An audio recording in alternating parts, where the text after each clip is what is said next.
जय हिंद दोस्तों। मैं प्रेम प्रेम डिजिटल टेक चैनल में आपका स्वागत है। दोस्तों, इंडियन बैंक बीसी में कुछ अपडेट हुए हैं, जबकि इसी में नहीं, आरबीआई का कुछ गाइडलाइन जो कि चला हुआ है, जो कि अब पेमेंट करने में हम लोग को काफ़ी दिक्कतें हो रही हैं। जो कि हम लोग 20,000 पेमेंट कर पाते थे कस्टमर का, तो अब नहीं हो पा रहा है। तो अब वो किस प्रकार से आप कर पाएंगे, और ट्रांजैक्शन कर रहे हैं हम लोग तो नहीं हो रहा है, जबकि वहाँ पे कुछ एरर आ जा रही है। जो कि मान लीजिए हम लोग कस्टमर का पेमेंट करते थे, तो किसी अदर एपीएस से निकाल कर आता था, चाहे एपीएस है चाहे और किसी बैंक बीसी से निकाल कर वो ट्रांजैक्शन करके आता था, तो हम लोग अपने भी पोर्टल से निकाल लेते थे।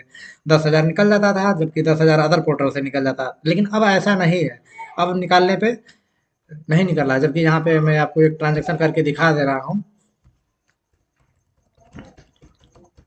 अब मैंने आधार नंबर डाला और यहाँ पे क्लिक किया, और यहाँ पे मैं मान लीजिए विड्रॉल करता हूँ यहाँ पे, और यहाँ पे कंफर्म पे क्लिक किया, और यहाँ पे विड्रॉल पे क्लिक किया, और यहाँ पे कस्टमर का फिंगर लगवाते हैं। तो यहाँ पे एक एरर देखने को आपको मिल जाएगा, जो कि ये ट्रांजैक्शन एक्सीड लिमिट।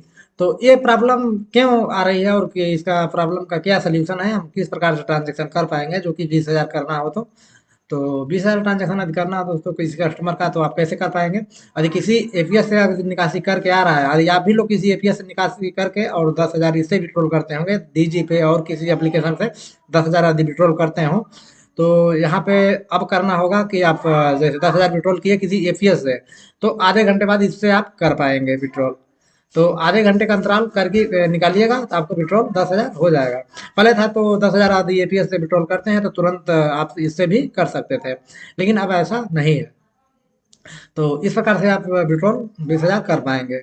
तो यही प्रॉब्लम यदि आएगा, कस्टमर कहीं कहीं से विड्रॉल करके आता है, तो आपको यही प्रॉब्लम फेस करना पड़ेगा। तो ये यदि लिख रहा है आपका ट्रांजैक्शन अमाउंट एक्सीड लिमिट, तो ये समझिए कहीं कस्टमर आपका विड्रॉल करके आया है, तो इससे आप उसे आप वेट करने को कह दें कि आधे घंटे बाद ही निकलेगा, अन्यथा इससे आप तुरंत नहीं निकाल पाएंगे। तो यही प्रॉब्लम इसमें बैंक बीसी के लिए सबसे बड़ी प्रॉब्लम हो चुकी है, जो कि आप 20,000 ट्रांजेक्शन आप नहीं कर पाएंगे तुरंत। तो आधा घंटा कस्टमर को वेट करना होगा।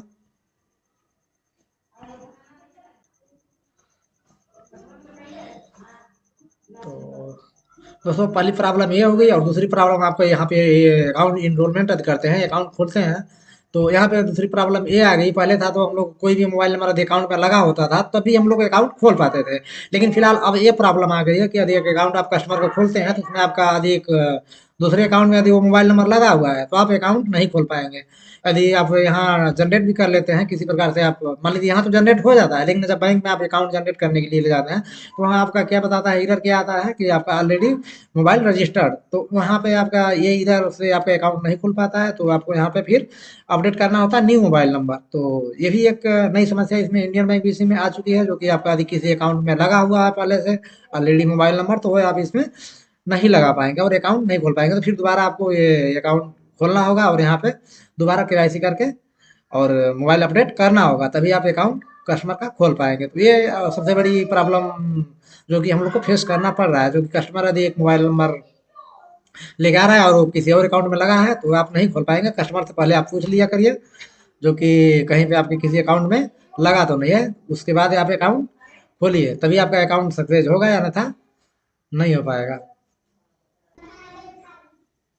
और तीसरी समस्या की बात करें तो दोस्तों, यहाँ पे जो डिपॉजिट हम लोग कर नहीं पाते हैं, कस्टमर हमारे तो लिए काफ़ी समस्या इस का काफ़ी समस्या खड़ी हो जाती है। जो कि हम डिपॉजिट हमारे पास काफ़ी आता है, लेकिन हम डिपॉजिट नहीं कर पाते हैं, कस्टमर हमारे सभी चले जाते हैं। डिपॉजिट में क्या होता है कि जो कि हम यहाँ 10-10 हज़ार करके 2 बार में कर पाते हैं, वो भी आधा घंटे के अंतराल में कर पाते हैं। तो कस्टमर हमारे पास 20,000-30,000 रुपये लेकर आया डिपॉजिट करने के लिए, तो उसे हम नहीं कर पाते हैं एक बार में, तो कस्टमर हमारा चला जाता है बैंक में। तो इस प्रकार से कैसे काम कर पाएंगे, हम कहाँ कर पाएंगे? तो 10-10 करके अधिक कस्टमर का था एक बार में हमारा 20,000 जमा कर दीजिए, तो कहाँ हो पाता है?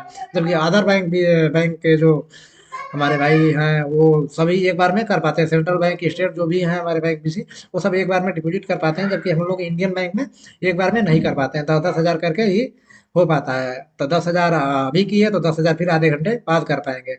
तो 20,000 अकाउंट से हो पाता है, फिर आधार से यदि जमा करना पाए, तो 10,000 फिर आधार से कर पाएंगे, फिर आधे घंटे बाद फिर आधार से कर पाएंगे। तो यदि आधार उसका सीड है, यदि मान लीजिए आधार सेविंग अकाउंट है, तब तो आप इस प्रकार से कर पाएंगे। करेंट अकाउंट है तो उसमें आधार से आप कर ही नहीं पाएंगे, केवल 20,000 हो पाता है। तो इस प्रकार से इसका भी काफी प्रॉब्लम का सामना हम लोग को करना पड़ पाता, यही प्रॉब्लम का काफी हम लोग को सामना करना पड़ता है। तो इस प्रकार से भाई कब तक ये काम चलेगा, और इसमें हम लोग को जब काम नहीं कर पाएंगे तो कमीशन हम लोग का कुछ भी नहीं बनने वाला है। तो काफी इसमें ये जो अपडेट करने वाले हैं, ये कम से कम अपडेट कर दें कि कम से कम हम लोग 20,000 निकासी कर पाए, 49,000 तक जमा कर पाए। तो ये अपडेट तो आती नहीं है। बाकी इसमें जो हम लोग का 30,000 की डिवाइस, जो हम लोग का पोस्ट डिवाइस दिया जा रहा है, तो काफी प्रॉब्लम हम लोग के लिए है। तो 30,000 जो कि इतना इनकम हम लोग की नहीं है कि हम लोग उस डिवाइस को परचेज कर पाए। तो सबसे बड़ी प्रॉब्लम ये भी है, जो कि हम लोग पोस्ट डिवाइस दिया जा रहा है और जबरन दिया जा रहा है, और उसका लिए पेमेंट हम लोग किस प्रकार से दे पाएंगे 30,000, जो कि हम लोग की इतना इनकम नहीं है। तो इसमें भी हम लोग की कंपनी और हम लोग को बैंक को समझना चाहिए, जो कि हमारे बैंक मित्र कि कितने परेशान हैं, और बैंक को भी इसमें परेशानी का साझा करनी चाहिए। लेकिन इसमें हम लोग का कोई हेल्प नहीं करने वाला, ना ये बैंक ना ये कंपनी। तो ये भी इसी प्रकार के प्रॉब्लम हम लोग को सामना करना पड़ता है ये बैंक बीसी लेने के बाद। तो दोस्तों यही थी आज की छोटी सी जानकारी, फिर मिलेंगे नेक्स्ट वीडियो में, तब तक के लिए बाय बाय, जय हिंद।